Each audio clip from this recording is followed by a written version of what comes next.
Hey guys, welcome to another episode of Yoga Break It Down. I'm Yoga Suze. In this episode, we are going to break down squat pose. And in yoga, squat is not like in other exercise forms where you're doing a series of repetitions of squats. Squat is a seated position that some cultures in other countries actually use as a common seated position. In this pose, knees are in charge. So in any degree of this that you are attempting, you have to check in with your knees and possibly back off if needed. I'm going to start with our variations for squat. In this first one, I am using a sink to hold on to. My hands are hooked over the edge of the sink into the basin. Step my feet a little bit further back. Have the heels a little more than hip distance apart. Toes pointing out a little bit. And when I say a little bit, we don't want to have the toes working on turning fully out. Remember, wherever the alignment of the lower leg goes and the feet, that's where the knee is going to try to follow. So if you are not open in your hips and you're turning the lower leg out significantly, but you're caving in the hip area, you're going to end up twisting in the knee. So we always want to have toes, knee, and hip in line.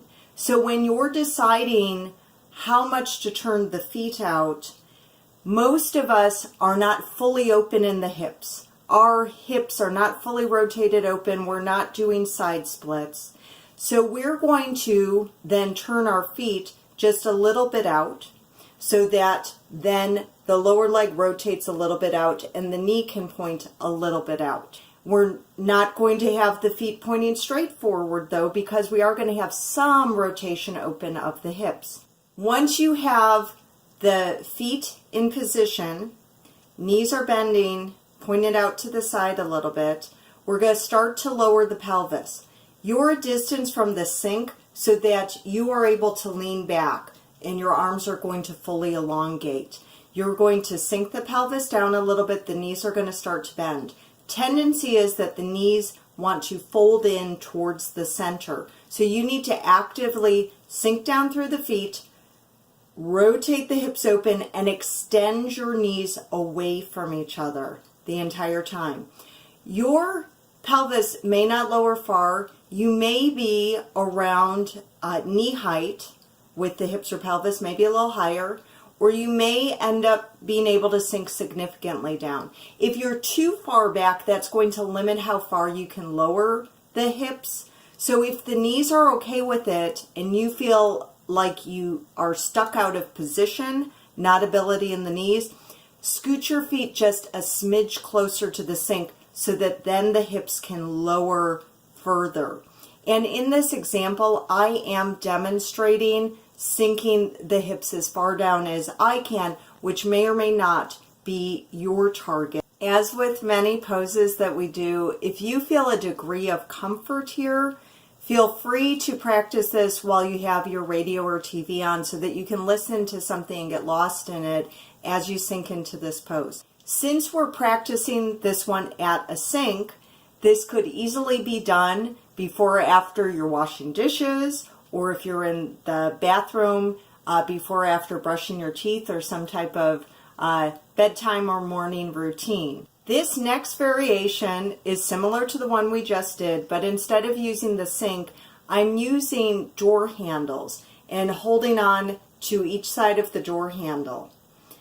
Same thing, we step back a little bit and we're wanting a distance that as we sink into it, that our arms are fully elongated, back is fully elongated, and that we can sink fully our weight against the door.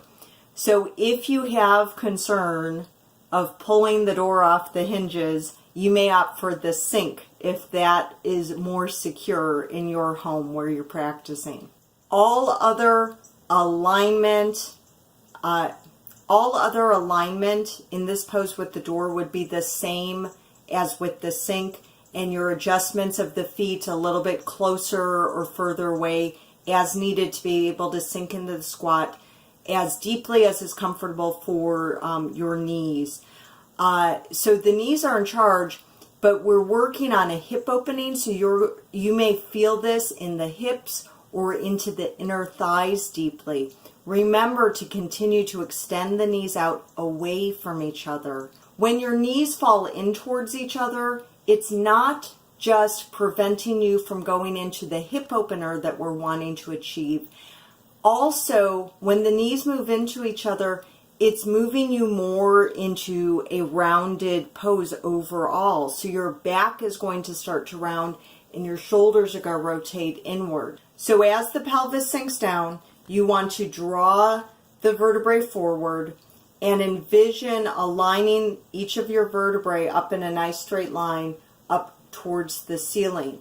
As you do that, so you have knees open, hips open, spine aligned, and then the shoulders are going to relax more and drop. So now I'm going to demonstrate the pose as it's traditionally done in the middle of the floor. And I am, in this first example, showing you how it's done with feet flat on the floor.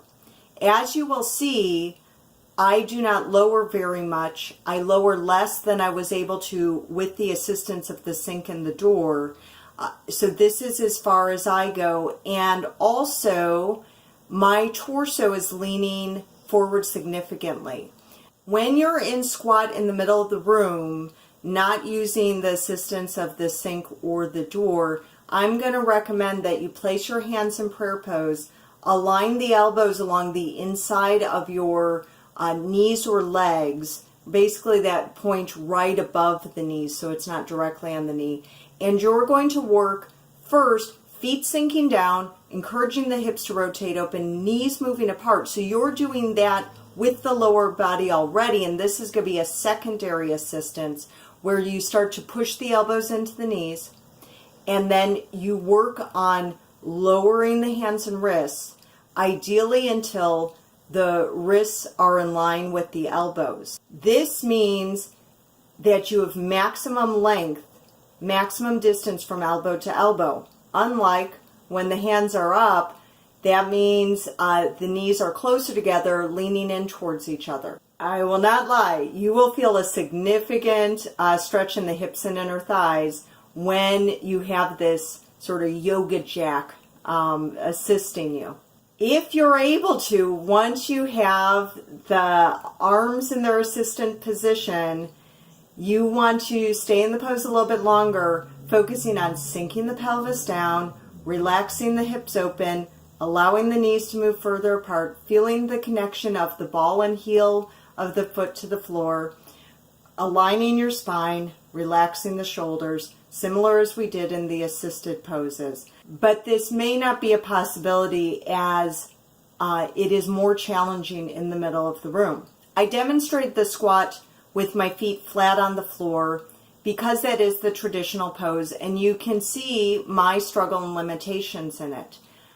I actually do not practice the pose that way. I love the assistance of the sink and the door. Those are two of my faves. But when I'm practicing the middle of the room, I roll up a yoga mat, and that seems to be a really nice height for raising my heels. You may notice yourself, just as you need to squat to pick up something in real life situations, that you do not have the heels on the floor. Your heels are up. You're on the balls of the feet. The heels are raised because that's easier. So same goes here. I find that it's most important in a squat to be able to have the heel sink down, to sink down fully into it, because that is what causes the response of the hips opening and the knees moving apart.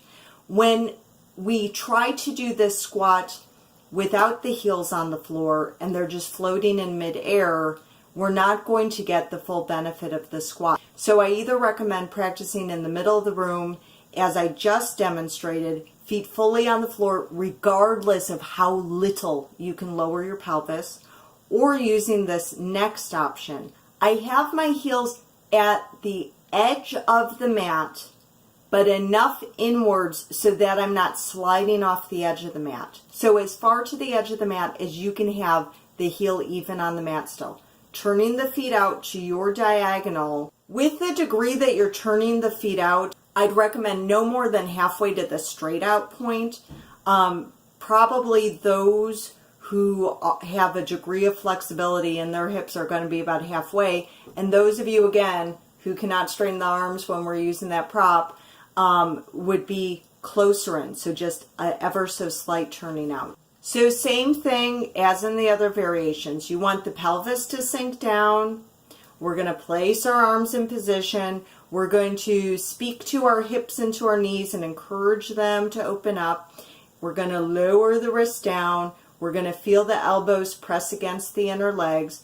We're going to align the spine. The shoulders are relaxed back and down, and we're going to breathe. For me, it's night and day between standing with the heels on the floor and the heels raised on the mat in regards to how long I can hold the pose.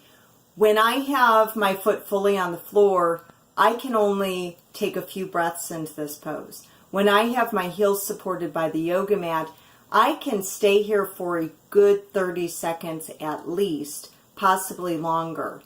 Remember that this pose is a seated position in other countries where people might sit in this way to have conversations. Envision, if you can sink into this for at least 30 seconds or so, envision yourself sitting there without the arms as assistance at all and maybe enjoying a cup of tea. If your knees are not comfortable in the squat pose in many of the degrees of this is certainly a situation where you would not sink as fully as you can, even if that appears to be minimal when you sink as fully as you can. You want to lift the hips and pelvis up and practice just a slight bend of the knee for not a long duration. And when you're in this category where you need to be mindful of the knees, that is basically going to be the practice of the squat for you. A slight bend in the knees, where you still have the toes pointing out a little bit, where you still work on the knees, moving away from each other a little bit, but you're just lowering the hips and pelvis ever so slightly. And your job there is to only take a few breaths into it and just be mindful of the sensations of the knee and its surrounding area to see what's going on.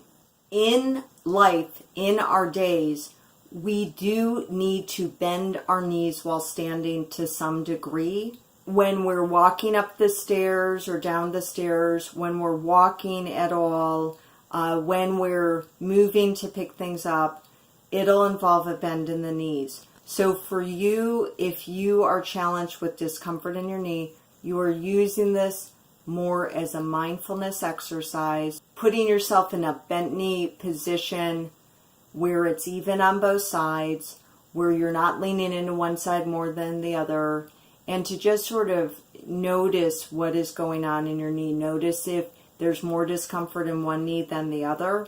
If you're noticing that you have more discomfort in one knee than the other, throughout your day, you might be leaning into the opposite leg more to avoid the pain in the one knee. As a result, your hips may not be in alignment. Your legs are not evenly lengthened. This can cause discomfort in the back as well as your leg or your hip. The squat pose works on evening out two sides of the body. And for those of you who are able to sink into the squat more fully, it also produces a nice stretch for the lower back. It's working on that area from the lower back, down through the hip, into the glutes, into the upper legs. And it's working on evening out this area that we may have made uneven from our preference of one leg throughout our day. Thank you for watching this episode of Yoga Break It Down. Make sure to hit the subscribe button and add this to your watch later list. Remember that every body needs yoga. So that means Terry Gross needs yoga, meat packers need yoga, journalists need yoga, and you especially, baby, you need yoga too. So I hope you join me next time on Yoga Break It Down. Bye-bye.